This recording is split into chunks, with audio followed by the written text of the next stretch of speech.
It's the People Station, V103, ATL's #1 for hip-hop and R&B. I am your lifestyle specialist, Kenny Burns, and I'd like to welcome the soon-to-be 46th President of the United States of America, Joe Biden, to the Kenny Burns Show. Joe, how are you? Kenny, it's great to be with you, man. I'm doing really well. Feeling really optimistic about today. You have a reason to be very optimistic. First of all, I'd like to salute you for meeting Americans where they are and leading by example during the presidential election. You did that with grace. Well, you're kind to say that. It's about one of the reasons I ran, Kenny, as you know, and the same reason why I think John and the Reverend are running as well. We got to restore a sense of decency and honor and commitment to one another. We got to unite this country, and that's why I'm so excited about the prospects of John and the Reverend winning this thing. If they win tomorrow, we'd be able to get immediately out the checks for $2,000 for people who are really hurting.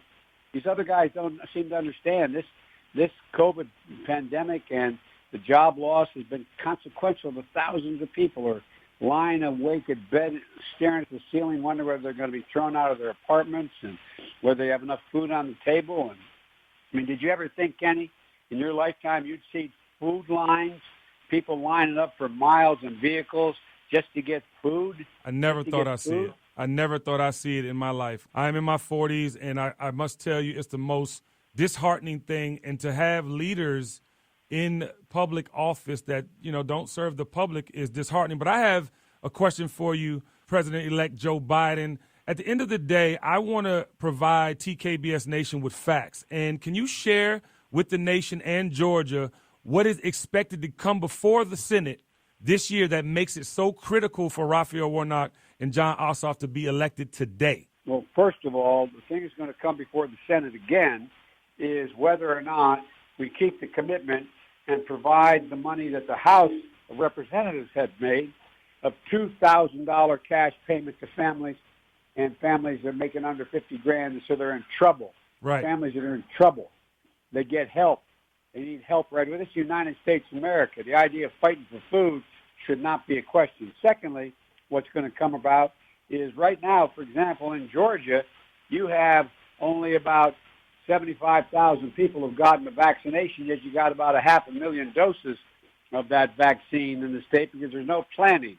The federal government has done virtually no planning. It's one thing to get a vaccination, you get the actual vial sent to you in a frozen pack. Another thing to get it into a needle and the vaccination in somebody's arm. Absolutely. And so I'm going to need their help in making sure that we establish thousands of federally run and federally supported community vaccination centers of various sizes across the country, located in high school gyms or NFL football stadiums. And we can do that by engaging the Federal Emergency Management, FEMA, the disaster group, yes, and CDC, the Center for Disease Control, and the U.S. Military and National Guard. We can deploy clinics and make sure they're reaching the rural locations, that we can put mobile clinics out there so people in mobile areas who don't have access to pharmacies can get the vaccination. Yes. We can launch a storefront vaccination program that make these vaccines available to local pharmacies, Walmarts, communities across the country. We can do this, but it costs money. Yes. And the inability of the present Republican leadership and Trump in particular, preventing that from being made available to the states is just almost criminal in my view. It is. And people are dying. People are dying. In 46, we need to get it to people that can't afford it. I mean, I think the biggest fear in Georgia is that are we going to be able to afford this vaccine? That's exactly right. And I guarantee you, in my administration, there'll be no question. The vaccination is free. Free, free, free. Wow. Treatment for COVID will be free across the board. This is a national pandemic, yes, for God's sake. Yes. The idea that we should have to pay to save the nation. And by the way, unless we're able to get this vaccine in people's arms and get this crisis under control, we're going to find ourselves in the economy continue to tumble and stumble and cause more jobs and put us behind the eight ball. So there's an Absolutely. overwhelming reason to do this. It makes economic sense to do this. But I need their votes in the Senate. I need Absolutely. their votes in the Senate. Absolutely. And I want to give the nation another fun fact, 46. At the end of the day, I want people to know, obviously, why it's important for Raphael Warnock and John Ossoff to be voted in, but also how VP-elect Kamala Harris plays a key role if there's ever gridlock in the Senate. I don't think many people know about that. Well, when John and the Reverend win, it's a 50-50 tie. You know what that means? The Right. Vice President of the United States essentially becomes the majority leader in the United States Senate. Yes. He has to vote to break every single tie. So it gives the Democrats 51 votes. Yes. Her vote. And it's a and look, here's the other thing that's happening. Because of the Republican senators of Georgia, their loyalty is to Trump, Yes. not the people of Georgia.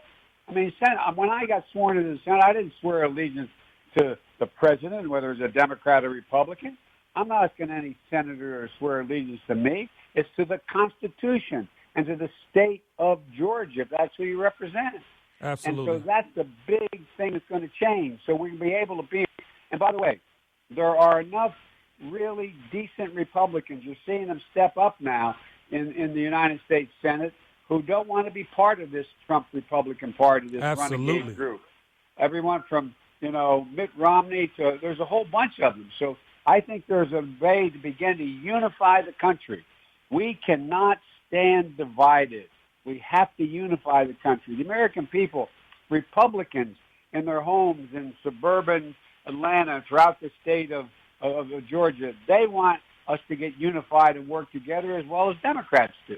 Absolutely. And it seems like common sense, and I'm so happy, 46, that we have leadership like you and our soon-to-be VP Kamala Harris at the door. I am so happy about that, and I just want to salute you and wish you the best on your journey. We're going to get out there and get active today and elect Raphael Warnock and John Ossoff to the U.S. Senate, and we're going to get everything we came for. I appreciate your time, President.